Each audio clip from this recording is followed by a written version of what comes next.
సొగసు నీ మనసున చోటడిగిందే, సీతకు మళ్ళీ నీతో అడుగేసి మాటడిగిందే.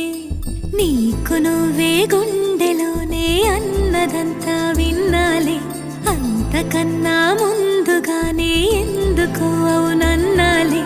ఇంక పైన నీకు